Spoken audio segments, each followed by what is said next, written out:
Hi, welcome to another NIMS help video. This video is here to help you find your way um, around the entering of the data for the projection information, which is used in all the stock reports as well as a number of other reports, giving the projected completion dates or movement dates of batches from one area to another.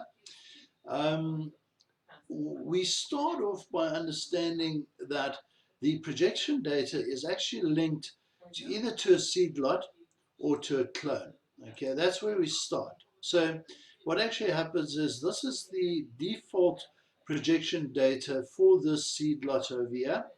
And so every time you create a new seed lot or a new clone for that matter, um, you would then add the projection data like this. Okay.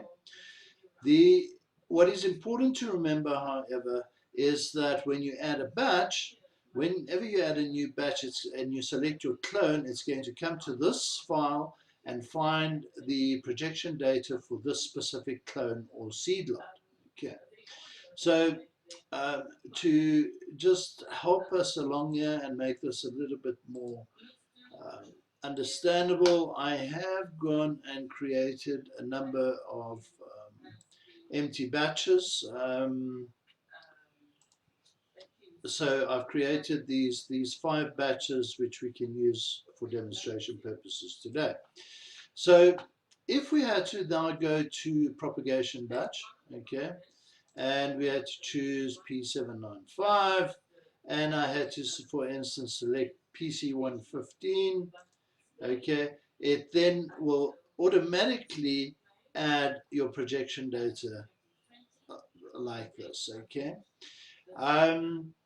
So, and then you would continue and create your batches normal, obviously, okay.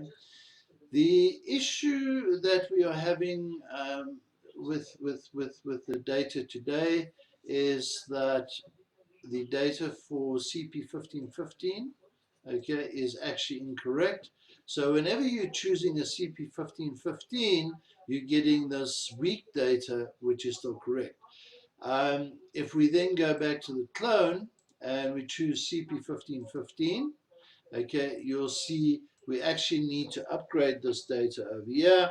So I can't remember exactly what it was, but let's say it's 43 and 56 days. If we now, I just want to overwrite that and go back here, you'll see now it will put in the correct information. Okay, so please remember that. Oh, and then lastly, before we finish here, remember that perhaps in future you might end up with a specific batch or set of batches, and the climate conditions have changed, and you want to manually override just this batch. You can actually do that, and the system will look at this information on the per batch when actually doing your reports. Okay, so when the reports run, we don't look at the default information in the seed lot or clone files. We actually look at the default we look at the information which you've entered for each batch. Okay, the other thing to remember with this is that as your season continues, you may want to change these dates. That's also fine, okay? Because, for instance, if we have a look at the specific clone, CP1515, it's 43.56. Now, let's say later on the season, it's getting colder or whatever reasons, okay, and you want to change that to 60.70, okay. Let's just set this, yeah, okay. We can now go and do the next batch, okay. And we'll do cutting and the CP1515.